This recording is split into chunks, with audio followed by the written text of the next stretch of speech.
Olá, pessoal. Bom, depois de muito tempo estudando, meditando sobre esse tema, finalmente eu consegui colocar, vamos dizer, as ideias no lugar.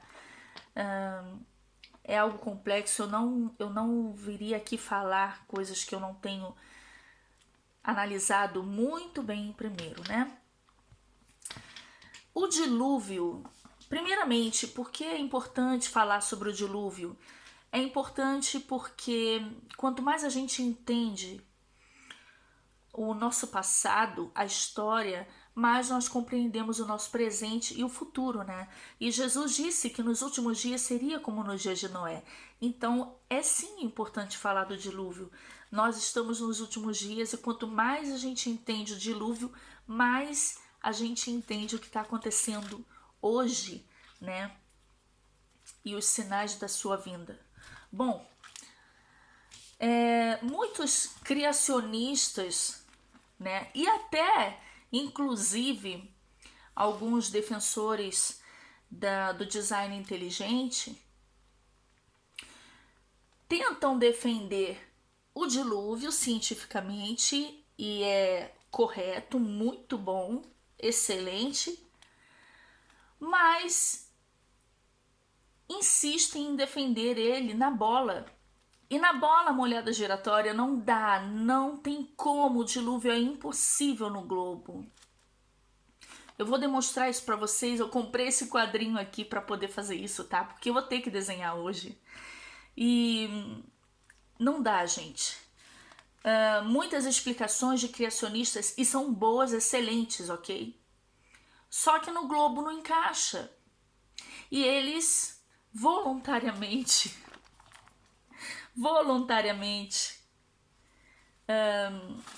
escondem isso, né? Escondem a realidade do formato da Terra, né? Como diz lá em 2 Pedro. Eu vou ler aqui. 2 Pedro, capítulo 3. Eles voluntariamente ignoram isto. Que pela palavra de Deus já desde a antiguidade existiram os céus e a terra, e foi tirada da água, e no meio da água subsiste, né? No meio da água, no meio da água. Não é que ele não está falando que a pessoa tenta aplicar isso aqui no globo como a terra, só a parte seca está no meio da água porque tem mais água no globo do que terra. Não, a terra está no meio da água, dentro da água. Bom, isso explica o porquê que lá em Gênesis 1 ele diz que quando ele criou o firmamento e separou as águas acima do firmamento e as águas abaixo do firmamento. Bom, mas primeiro eu vou falar do globo, ok? E eu quero fazer um raciocínio aqui com vocês para vocês entenderem por que não é possível o dilúvio no globo. E depois eu vou eu vou aqui desenhar como que realmente aconteceu o dilúvio, ok? Também algumas perguntas que sempre são muito frequentes, por exemplo, os muros de gelo na Antártida, se derretessem, encheriam toda a Terra? É uma pergunta. Outra pergunta, e as águas abaixo da Terra, né? Esses lençóis de água que os cientistas descobriram uma quantidade enorme, né? Que encheria os oceanos 3 vezes, cobriria toda a Terra se viesse para fora essa água? Isso seria possível no globo? E outra pergunta, isso seria possível na Terra plana? Né? O gigantismo antes do dilúvio, como explicar isso cientificamente na Terra plana antes e depois do dilúvio? Por que agora não temos mais gigantismo como antes? Essas perguntas eu quero desenhar para vocês aqui, tá bom? Então vocês ficam até o final. Bom, lá no capítulo 1 de Romanos, eu quero ler isso aqui rapidinho antes de começar. Romanos capítulo 1, versículo 20. Porque as suas coisas invisíveis, desde a criação do mundo, tanto o seu eterno poder como a sua divindade, se entendem e claramente se veem pelas coisas que estão criadas, para que eles fiquem inexcusáveis. E é por isso que é bom quando a gente descobre realmente como é a criação, nós ficamos inexcusáveis diante de Deus, não podemos de jeito nenhum negar a criação, né? No versículo 25 ele diz: pois mudaram a verdade de Deus em mentira e honraram e serviram mais a criatura do que ao Criador, que é bendito eternamente. Honrar a criatura mais do que ao Criador, isso me faz pensar que o heliocentrismo colocou no centro o Sol, né? E deixou Deus fora da equação. Bom, vamos ver. A gente já viu aí muitos documentários, eu não vou explicar aqui, repetir ou postar aqui algum documentário falando sobre por que o dilúvio é provado cientificamente, tá? A infinidade de fósseis, ok? Os fósseis, como é que é formado um fóssil? Ele é um animal vivo, soterrado de modo muito rápido e vira um fóssil em pouco tempo, tá? Não como diz a ciência convencional, né, que estava ali esse animal milhões e milhões de anos vira pedra. Não, porque os fósseis que a gente tem aí em cima das altas montanhas, fósseis de animais marinhos, uma infinidade de espécies de peixes, né, de tipos de peixes. Então, a gente vê que isso é uma prova do dilúvio, é uma evidência inegável. Bom, mas eu não vou explicar tudo isso aqui. Eu quero mostrar por que tudo isso não é possível na bola. Por mais que criacionistas expliquem muito bem questão de fóssil, teoria das hidroplacas, tantas coisas. Muito bom, excelente. Mas isso não é possível na bola. Bom, vamos lá. Olha só, gente. Eu vou desenhar a bola aqui, tá bom? E aqui é o seguinte. Não vai estar perfeita, tá? Porque eu tô também numa posição bem difícil aqui agora. Mas tudo bem. Não tem problema, porque cada cientista fala uma coisa, né? Que às vezes ela pode ser um pouquinho meio pera, né? Ou poderia ser oblata, ou poderia ser toda tortinha, assim, não importa, né? Bom, ok. Aqui está a bola, tá? Vamos dizer que... uma pergunta. Essa água toda que tem de lençóis, ok? Embaixo da terra, essa água toda, vamos dizer que eu peguei o globo e parti ele no meio como uma laranja, tá? E eu tô vendo aqui por dentro do globo a quantidade de água enorme dentro do globo. Já o globo de 40 mil quilômetros de circunferência não é tão grande assim, tá? Olha só, gente. Aqui dentro não tinha que ter um núcleo? Teria, né? Teoricamente, teria que ter um núcleo muito quente, né? Bom, e que é por causa disso que existe a tal da gravidade, né? Agora vocês me digam, como que as águas do dilúvio cobriram dessa área aqui, cobriram toda essa área aqui.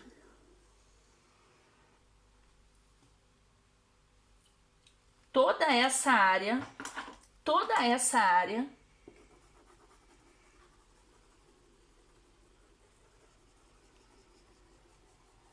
não seria maior do que essa área aqui?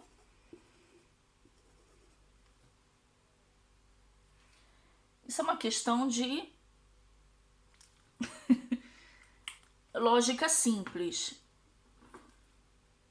Essa área coberta todo o globo, a Bíblia diz que cobriu até aproximadamente 7 metros acima da montanha mais alta. Ah, mas as montanhas, tem a questão das hidroplacas, que as montanhas subiram. Será que tanto assim subiram? Olha só, gente, vamos lá, a gente vai chegar lá na questão das montanhas. Mesmo assim, cobriu toda a terra, tá? Nós temos a questão dos gigantes, das árvores de silício, quilômetros de altura, tá? Isso aqui não é pouca coisa, não. É muita coisa que tinha que cobrir. Essa quantidade de água é a mesma quantidade dessa que está aqui dentro do globo? Mesmo que o globo fosse todo água por dentro, faria sentido o núcleo e as camadas de rocha e tudo mais, todas as camadas de terra embaixo? Porque, gente, desculpa, mas os continentes não estão boiando na água. Tem que ter uma coisa firme, certo? Como que essa quantidade de água é tão grande para cobrir toda a terra? Segunda pergunta que eu faço é a seguinte: como que essa água subiu? Como que essa água subiu?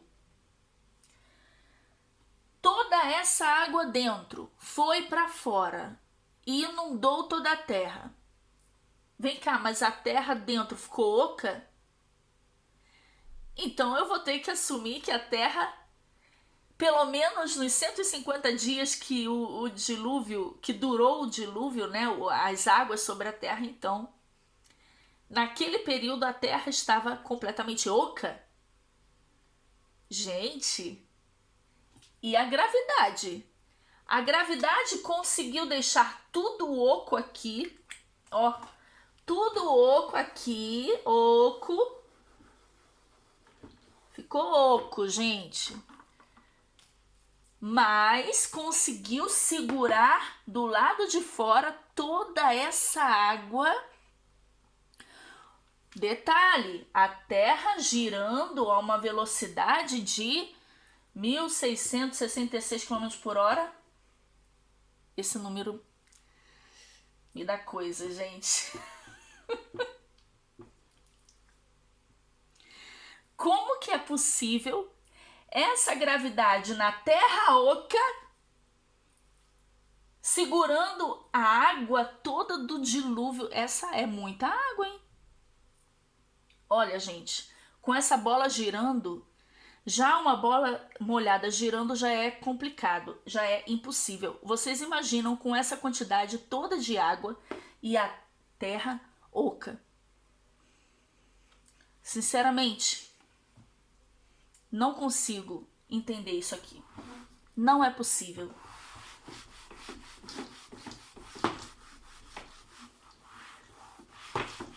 Uma pergunta que eu faço é que eles dizem o seguinte, que os cientistas descobriram embaixo da Terra essa quantidade absurda de água. Mas como se eles não conseguem descer, o máximo que conseguiram descer foi 12 quilômetros? Como que eles descobriram que abaixo de 400 quilômetros tem água e água, mais do que todos os oceanos? Eles mediram essa água como? Eu acho que é um pouco de especulação. Mas nem tanto, porque no globo essa água toda realmente não daria certo. O globo girando, a gravidade, tudo isso não ia funcionar com tanta água embaixo. Mas outra coisa, eles dizem que a água subiu e criou a chuva, mas a Bíblia diz uma outra coisa.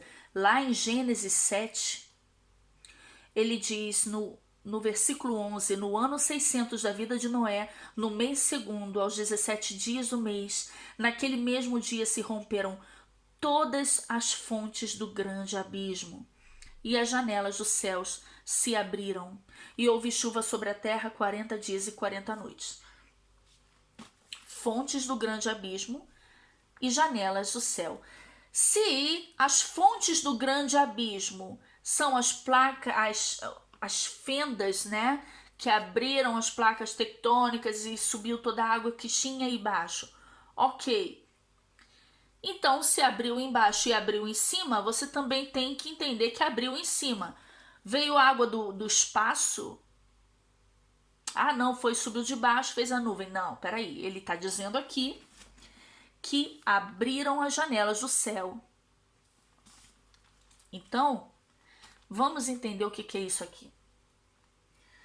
Bom, eu faço assim para mostrar que seria um círculo, tá? Ok? É um círculo.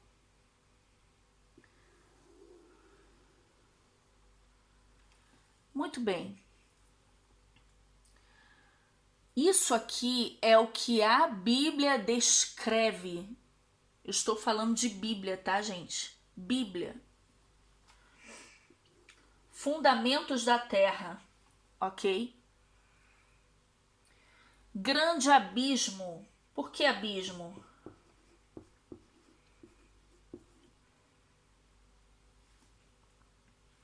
Por que abismo?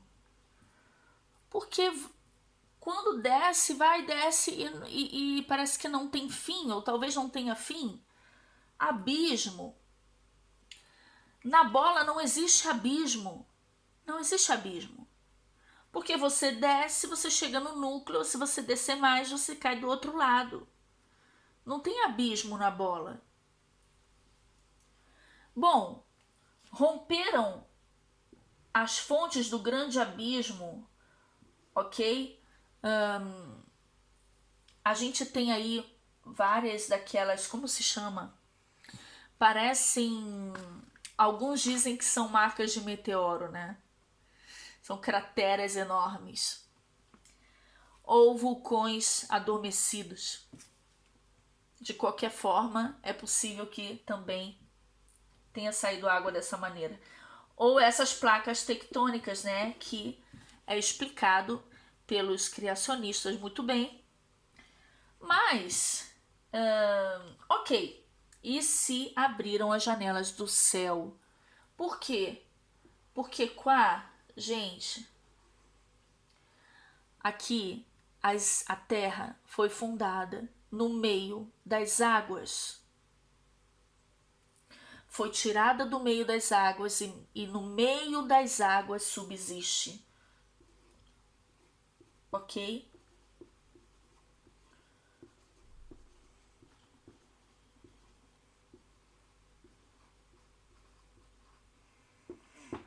Muito bem. Acima desse domo está o trono de Deus, e Deus que olha para baixo e vê o círculo da terra, ok? Muito bem. Olha o que aconteceu aqui, gente. Eu vou mostrar para vocês uma coisa bem interessante. Por que o gigantismo antes do dilúvio? Eu acredito que o domo é praticamente assim, uma meia esfera, ou mesmo que fosse uma esfera inteira. Mas isso aqui não é o domo que chega aqui, mas toda a estrutura das bases da Terra, ok?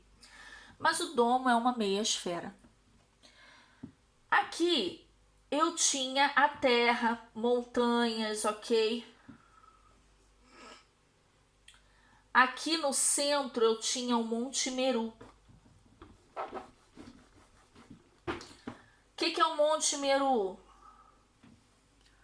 A montanha magnética. É aqui que faz funcionar todo o eletromagnetismo, Lua e Sol girando em torno dessa montanha, tá bom? Agora, aqui eu tinha árvores gigantes muito grandes. Os gigantes.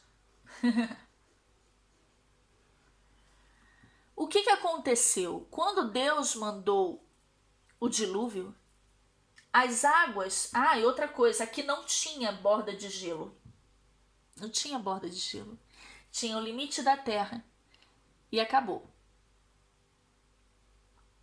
Poderia ser frio, mas as paredes de gelo eu não creio. Tinha terras além da borda, porque terras aonde agora é gelo. Quando Deus mandou o dilúvio, vocês sabem que as camadas da atmosplana funcionam assim. Existe a densidade, tá, dos gases. Então, o oxigênio, o gás carbônico, eles estão mais abaixo. O hidrogênio está mais acima, por exemplo, né? Então, existem camadas de gases diferentes, ok? Tem a camada de ozônio, por exemplo, né? Muito bem. Existem as camadas de gases e nós estamos aqui. E aqui é a camada onde tem mais oxigênio e a favor da vida, correto? Cientistas descobriram que antes do dilúvio existia o gigantismo, e isso se explica porque eles descobriram que antes do dilúvio existia um teor de oxigênio 3 ou 4 vezes maior do que nós temos hoje. Se nós tínhamos no mundo pré-diluviano muito mais oxigênio e isso favorecia o gigantismo, ou seja, Adão e Eva tinham 4 metros de altura. Os gigantes de Gênesis 6, eles tinham pelo menos 150 metros de altura. Os titãs tinham 3 quilômetros de altura. Muito bem. Mas esse gigantismo, muitos animais, fósseis de animais enormes, tá? E isso é provado com arqueologia. Claro, não a convencional, né? A convencional tenta inventar dinossauros que não existiram. Dinossauros existiram, Luana? Sim, mas não essa quantidade toda de espécies que eles inventam todo dia. Mas tá bom. Depois do dilúvio, as águas cobriram, ok? Cobriram tudo isso. Vamos dizer que as águas cobriram até aqui, tá? Cobriram. E a Bíblia diz que cobriram até 7 metros acima da montanha mais alta. E tudo o que estava sobre a terra expirou. Capítulo 7, versículo 19 de Gênesis. E as águas prevaleceram excessivamente sobre a terra, e todos os altos montes que havia debaixo de todo o céu foram cobertos. 15 côvados acima prevaleceram as águas, e os montes foram cobertos.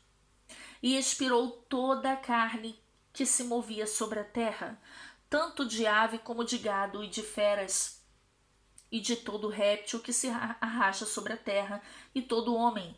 Tudo que tinha fôlego de espírito de vida em suas narinas, tudo que havia em terra seca morreu. Então essa história de que sobreviveu alguém, não, gente, não dá. Versículo 23. Assim foi destruído todo ser vivente que havia sobre a face da terra, desde o homem até o animal, até o réptil e até a ave do céu. E foram extintos da terra, e ficou somente Noé e os que com ele estavam na arca, e prevaleceram as águas sobre a terra 150 dias. As águas cobriram tudo, e tudo morreu, e ficou ali Noé na arca. Ok?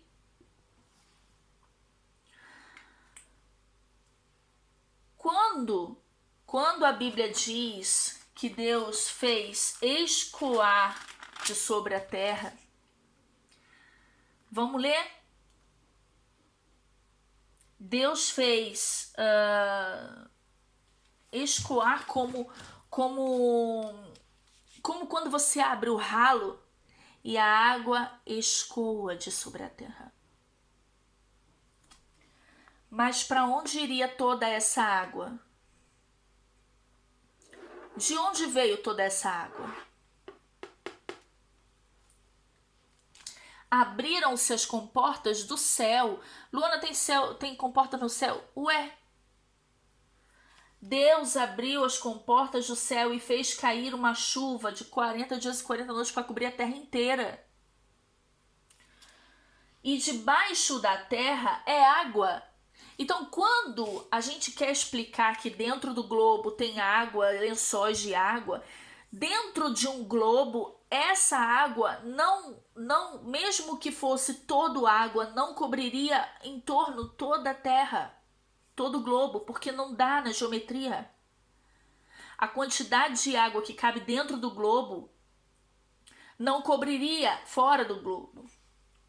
Mas aqui se explica quando você rompe as fontes do grande abismo e aqui, sobe água, a quantidade que você quiser, porque nós estamos no meio do oceano primordial.